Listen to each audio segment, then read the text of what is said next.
What's going on, guys? I'm super excited to start off this series. This morning I weighed 192.6 pounds, so this is my starting point, 26 weeks out from the show.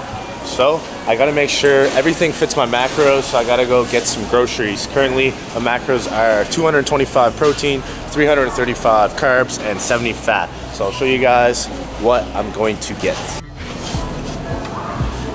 In the mornings, I like to make breakfast sandwiches, and I like to use white bread. So the reason behind that is because whole grain bread is actually higher in calories generally. So an example is this Great Value brand, 170 calories in the whole grain. In the white bread, there's only 160 calories. Yes, there'll be more micronutrients in the whole wheat bread, but if you want to have a bread that's more macro friendly, I usually recommend checking out the no name white bread. It's usually the lowest. White chicken breast is one of my staples during my bodybuilding prep. It is so easy to prep. I can cook all of this at the same time, so throughout the week I can just pull it out of the fridge, warm it up, and it's really convenient. I know meal prep can be hard to make time for, but this can make things a lot more convenient for you.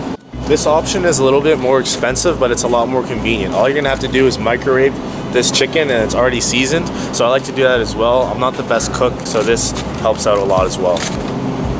Like I mentioned earlier, I do like making my breakfast sandwiches, and instead of getting normal bacon, I get turkey bacon. It's all about making better choices when you are trying to fit foods into your diet. So an example here is one serving of the regular bacon is 19 grams of fat, where the turkey bacon is actually only 6 grams of fat. So definitely want to go with this one, and you can get a lot more volume and more protein in without getting all of the fat macro filled up.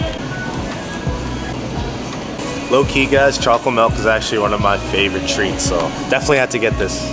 So this right here is my weakness, and it is my favorite section, the ice cream section. While prepping, you have to have a balance when you're picking out foods, and this is a great treat you can fit into your macros. I do recommend having 70-80% whole nutrient dense foods, but you do have to have that 20% balance where you can still enjoy your diet. With this being said here, you can try out frozen yogurts. Generally, the macros are a little bit better on frozen yogurt than regular ice cream, but this far out on prep, I can fit ice cream in pretty comfortably. And to lastly touch on this one, you don't want to buy any trigger foods that will cause you to binge. So if there's foods you know you can't control yourself, like for me, it's salted caramel ice cream. If that's in the house, I know that I'm gonna eat too much of it and I'll binge on that, so it's something I should avoid. Other than that, try and fit in what you can with your macros. So right here I have plain Greek yogurt. You can also use that as sour cream, and it does have a sour taste to it, but I'm gonna show you guys a trick to make it taste really good, and it is one of my staples of my prep. So I'll show you this treat later before I hit the gym later on with Eddie.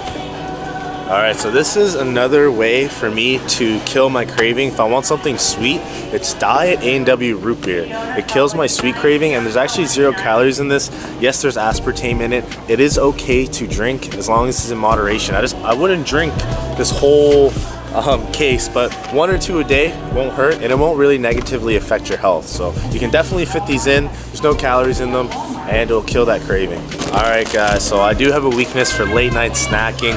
This is why I'm getting these veggie chips. Like I mentioned before, make better choices so your calories are a lot lower.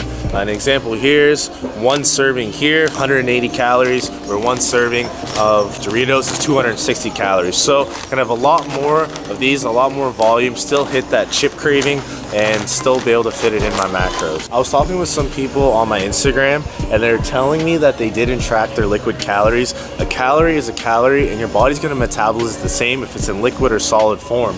If you are getting fruit juices or pop or whatever, you still have to track that, and 1 glass of juice can be up like 100 calories for just 25 carbs down the drain. To avoid that, you can get drinks like 10 calorie ones, like this one's pretty good, cranberry pineapple, or low calorie cranberry. So make sure you guys do track your liquid calories. Everything you consume counts. One of my favorite pre-workout meals is actually just smashing a banana and taking out a protein shake. A lot of people think that you have to have fresh fruit or fresh vegetables, but I like to use a lot of frozen vegetables. They're a lot more convenient and they don't go bad. Frozen vegetables are a good convenient way to get your micronutrients in. Your micronutrients count as well. The last thing I want to show you guys that I already have at home is a food scale. You can use apps like My Macro Plus or MyFitnessPal to track your food, and all you had to do is scan the back of the barcode or you can literally just look up the name of the food inside of that app. But for things like bananas or vegetables and stuff, you do have to weigh to make sure you're getting the correct serving size. A lot of people will eyeball the food and they have no idea how much they're actually consuming. To put things in perspective, try weighing out 1 real serving of peanut butter and you'll be surprised how small that serving actually is.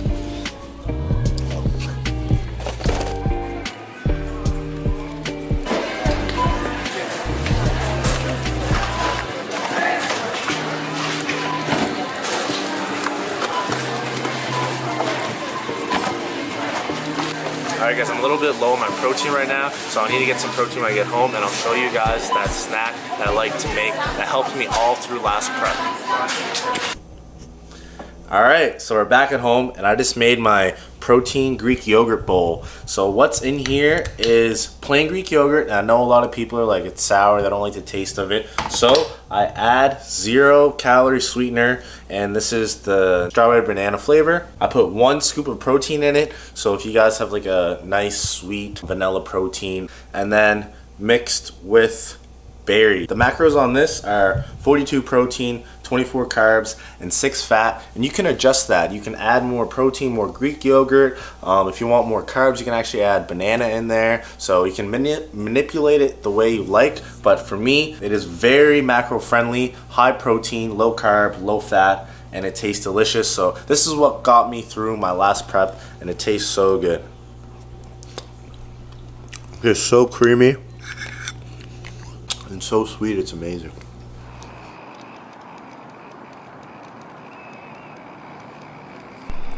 So we ended up doing an upper workout, and I want to take you guys through a couple tips to activate your chest. Here we're using a machine, and I'm using a wider grip so I can focus on moving my elbow away from my body, closer to the body, to help further contract the pec. If you're doing a grip that is too close, you'll be activating your triceps. So here I really focus on keeping the tension on my chest throughout the entire movement. Next up, we did a slight incline on the dumbbell press. So since my upper pec is my weak point, instead of doing flat, we did the press on the first notch of the bench just to make sure it was slightly inclined. Since I've been focusing on gaining strength the last few phases, I felt like it was a good idea to lower the weight and slow down the tempo just so I can help build a mind-muscle connection, and with the slow tempo, we'll be able to increase the time under tension, creating higher volume. So if building your upper pec is a priority, you can put it up on the first notch instead of doing it on the normal flat bench. So the next exercise that we did was the cable chest fly, and I like to set these up just above my shoulder. I find I get a better contraction in my chest when I do so. If I put it up too high, I get a lot of tension on my shoulder and there's a lot of pressure there.